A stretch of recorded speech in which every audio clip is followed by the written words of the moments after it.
A series of gambling raids in South Philadelphia have wise guys buzzing after authorities seize evidence, including video poker machines. Yeah, all this as Fox 29 undercover cameras also catch a heated conversation between an alleged boss and one of his well-known mob associates go at it right in public. Here's tonight's Mob Talk.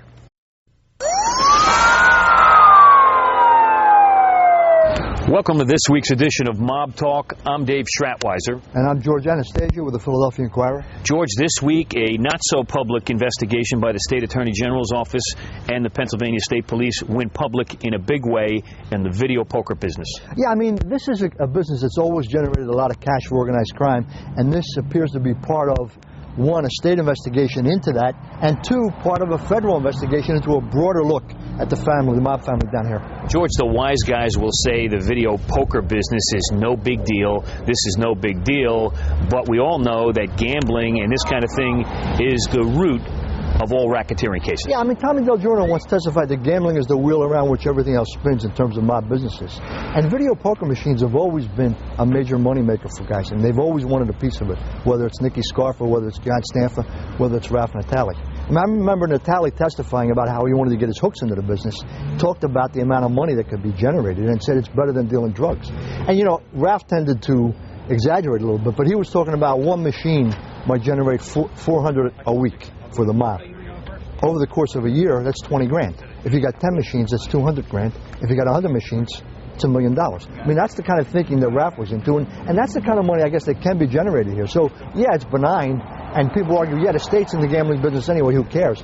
But in terms of the mob, this is a big money maker, and then, you know, you got the offshoots of all of that when you're into gambling, loan sharking, those kind of things. So it's all part of a bigger entrepreneurial undertaking. They hit about 15 places yesterday, the bars. They hit a vending company on Mountain Street where they got most of the video poker machines. It said right on the evidence sticker that the target there is Curtis Arbitman. I don't know who that is. Right. You might know who it is.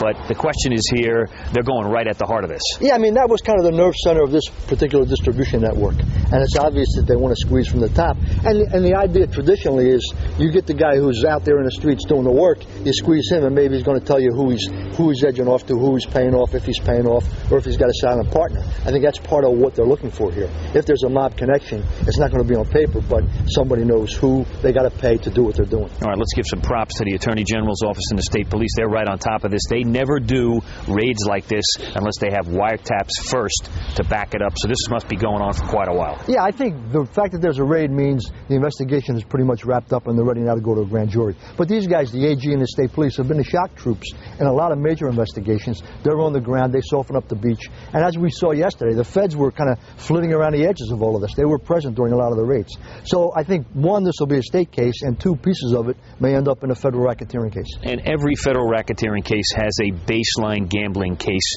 to go with it. This could be it. Sure. I mean, there's always gambling, whether it's bookmaking, video poker machines, and the offshoots of that are loan sharking and invariably extortion. And that'll be part and parcel of any kind of federal racketeering case that we see. Now, who normally would get a street tax off these machines or some kick from these video poker machines in the bar? Well, I mean, Stanfa was getting it. Scarfa was getting it, and Natale obviously wanted it. Natale ended up having one of the major distributors shot because he wasn't kicking in, and eventually the deal they worked out, I think, and Natale testified about this, the bar owner kept half, the distributor kept half. Now, if the distributor's a mob, they get half of whatever you're generating in a given week. And it's fairly easy operation. I mean, he testified about this.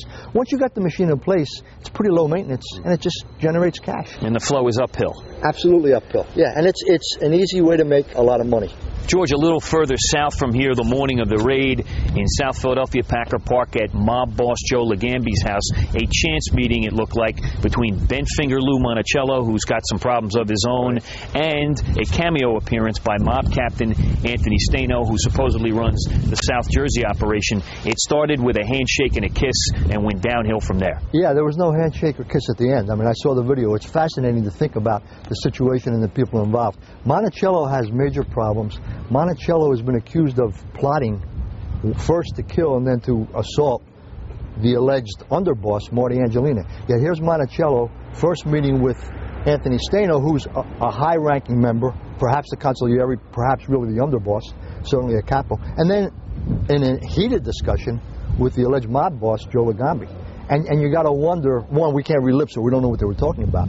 But the very fact that Monticello has access to and is able to sit down and talk with the boss, what does that say about, one, his relationship with the leadership, and two, what does it say about Angelina's standing? If here's a guy who was plotting to kill Angelina, and we're sitting down having a discussion, whether heated or not, we're meeting with the guy, we're talking to the guy, obviously we got some kind of relationship. So it's very curious. I mean, as I said, we don't know what was said, but the meeting itself says a lot. And if I'm Angelina and I see that video, first the handshake and kiss from Stano, and then a 20-minute conversation with the boss, I'm a little steamed about this, right? You would think. I mean, I know from what we've heard, Angelina is not a big fan of Monticello's, was very upset about what Monticello was saying about him and what Monticello was allegedly plotting to do. So, George, if the boss wanted to show he rules with an iron hand, that videotape certainly shows that. Yeah, it was Joe Ligambi animated, Joe Ligambi upset. And, you know, he wants an organization low-key, and clearly these guys are going outside those parameters, and it's creating a problem. All right, so next week we'll talk a little bit more about that kind of fallout and the fallout from this video poker raid, and maybe we're going to find out